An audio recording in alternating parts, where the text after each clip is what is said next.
لسانی یفقهوا قولی صدق اللہ مولانا العظیم۔ داعش پہ تشریف فرما معزز ترین علماء اہل سنت، یہاں پر موجود میرے سبھی دینی بھائیوں، مرحوم جناب بھائی بابل صاحب کے وارثان احباب، میں اللہ رب العزت سے دعا کرتا ہوں کہ ایصال ثواب اس محفل میں ہم اور آپ دعاگو ہیں کہ اللہ تبارک تعالیٰ مرحوم جناب بابل صاحب کی گناہوں اور غلطیوں کو معاف فرمائے، اور اللہ تبارک تعالیٰ ان کو جنت الفردوس عطا فرمائے۔ بابو ایگو ختم کر دو، ایگو ختم کر دو، آواز ختم کر دو، ایگو ختم کر دو۔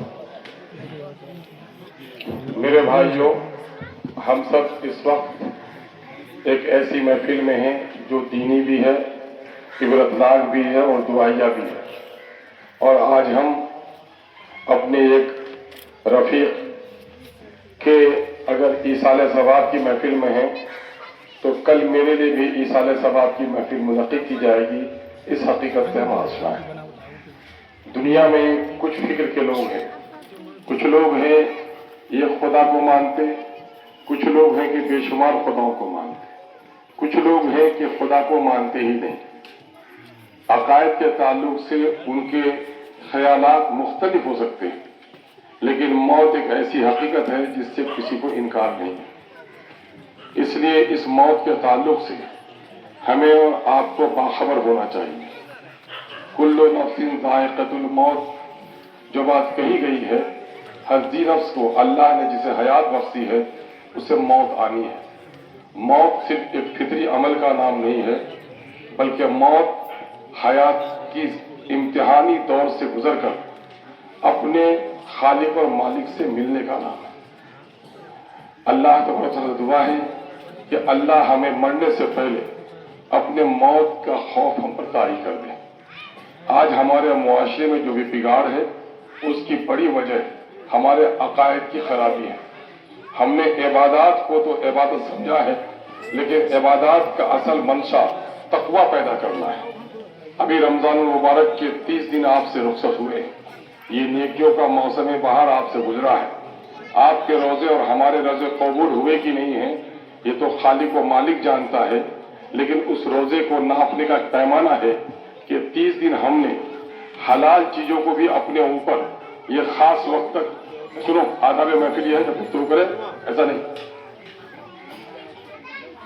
ہم نے 30 دن تک اپنے آپ کو یہ خاص وقت تک سحر سے لے کر افطار تک اپنے اوپر حرام کر رکھا۔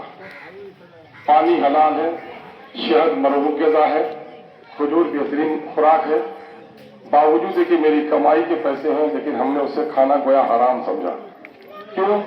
اس لیے کہ میرے خدا نے مجھے حکم دیا ہے ان خاص اوقات میں تم کو کھانے پینے اور جسمانی تعلق پیدا نہیں کرنے ہیں۔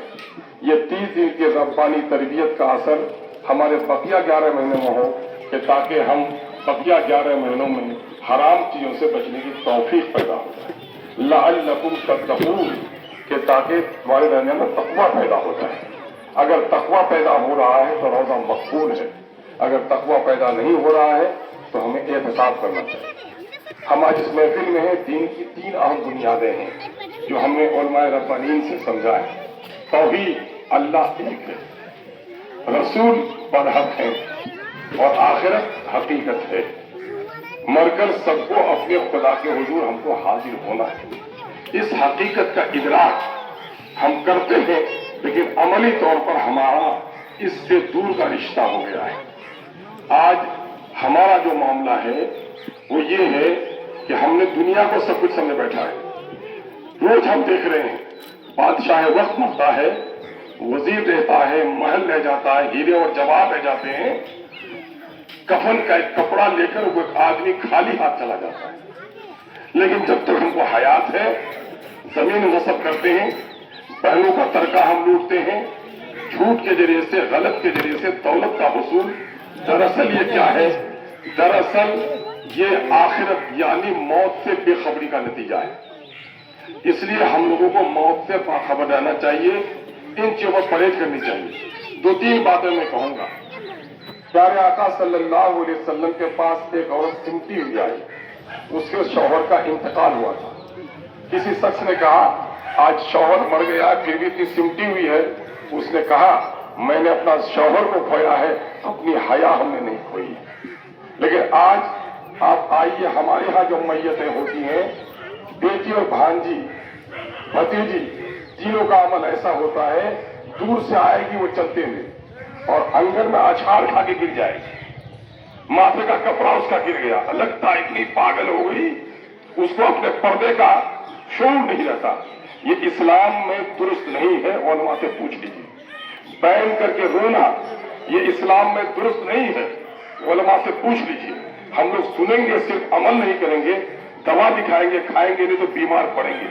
اس وقت پورے دنیا میں مسلمانوں کی پٹائی ہو رہی ہے، اس لیے نہیں کہ مسلمان ہیں، مسلمانوں کی پٹائی اس لیے ہو رہی ہے کہ وہ اپنے آپ کو آقا کا غلام کہتا ہے، لیکن غلامی اپنے نفس کی کرتا ہے، غلامی اپنے ابلیس کی کرتا ہے، اپنے آقا کی نہیں کرتا۔ آئیے ہم اپنے آقا کی غلامی کا دم بھریں۔ ہمارے آقا نے زندگی کے تمام تر مسائل کے لیے لقد کان لکم فی رسول اللہ اسوۃ حسنہ، ذات رسالت میں تمہارے لیے بہترین نمونہ ہے کہ محمد سے وفا تو نے تو ہم تیرے ہیں، یہ جہاں چیز کیا ہے، لوح و قلم تیرے ہیں۔ محمد سے وفا کیا ہے؟ پیارے آقا صلی اللہ علیہ وسلم، 2 منٹ مختلف، پیارے آقا صلی اللہ علیہ وسلم ایک دن ٹہل رہے تھے، حضرت سیدنا عمر فاروق انگلی پکڑ کے ٹہل رہے تھے۔ اے عمر کیسی محبت آپ کو ہم سے ہے؟ کیا کہنا رسول اللہ سب سے زیادہ محبت ہے؟ کہا نہیں عمر کیسی محبت ہم سے ہے؟ رسول اللہ اپنے باپ بھائی بیٹے سے محبت کرتا ہوں۔ کہا نہیں عمر، حضرت عمر بڑے زیرک تھے، کہا رسول اللہ اپنی جان سے بھی زیادہ محبت کرتا ہوں۔ کہا اپنی جان سے جب تک محبت رسول سے نہ کرو گے تم صاحب ایمان نہیں ہو سکتے۔ لوگوں جنگ وحد میں تھوڑی دیر کے لیے دشمنوں کے نرغے میں آگے رسول اللہ نے آواز دی، صحابہ نے آپ کو گھیر لیا۔ ہر صحابی رسول کی خواہش ہوتی تھی تیر لگے تو میرے سینے کو لگے، میرے آقا کو نہ لگے۔ لوگ شہید ہو گئے، ان کی بیٹیاں آتی ہیں، بیویاں آتی ہیں، تمہارا باپ نہیں، تمہارا بھائی نہیں رہا، تمہارا شوہر نہیں رہا۔ کہا سن لیا میرا شوہر نہیں ہے، بتاؤ آقا کیسے ہیں؟ کہا آقا خیریت سے ہیں۔ کہا شوہر کا کوئی غم نہیں، باپ کا کوئی غم نہیں۔ یہ ہے عشق رسول۔ اس عشق رسول کا تقاضا ہے کہ ہم اپنے گاؤں میں نافذ کریں کہ ہمارے ہاں غم تو ہوگا، ماتم نہیں ہوگا، ہمارے یہاں پردے کا خیال رکھا جائے گا۔ مسلمان کتنے ثقیل قلب ہو گئے ہیں، پٹھان کا ایک بیل مر جاتا ہے، دوسرا بیل اداس رہتا ہے، لیکن یہ مسلمان میت کے گھر میں آ کر چائے پیتا ہے اور گوشت کھاتا رہتا ہے۔ ایک صاحب رسول نے اپنے بیٹے کو نصیحت کی، بیٹا جب قبر میں مجھے سلا دیا جائے تم میری قبر پر اتنی دیر ٹھہرنا، ایک اونٹ کا گوشت تیار ہو جائے۔ لیکن آج بیٹا 3 مٹھی مٹی دے کر پہلے پیٹو مہمان کو کھلانے کے لیے دوڑ جاتا ہے۔ میرے بھائیوں 12 گھنٹہ 16 گھنٹہ روزہ رکھ سکتے ہیں، میت کیا کھانا کھائے بغیر گھر نہیں جا سکتے؟ یہ سخی القلبی ہے، دل کی سختی ہے۔ حضرت جعفر رضی اللہ تعالیٰ عنہ کے یہاں جب شہادت کا واقعہ پیش آیا، اللہ کے رسول نے کہا جعفر کیا کھانا بھیجو، جس کے ہم میت ہے اس کا کھانا بھیجو۔ اور آج مسلمان کیا کرتا ہے؟ جس کے ہم میت ہے اس کا کھانا کھاتا ہے۔ عمل اگر الٹا ہے تو نتائج الٹے ہوں گے۔ ایک بات اور کہہ دوں کہ قبرستان میں بھی ہم آداب قبرستانی کا خیال نہیں رکھتے۔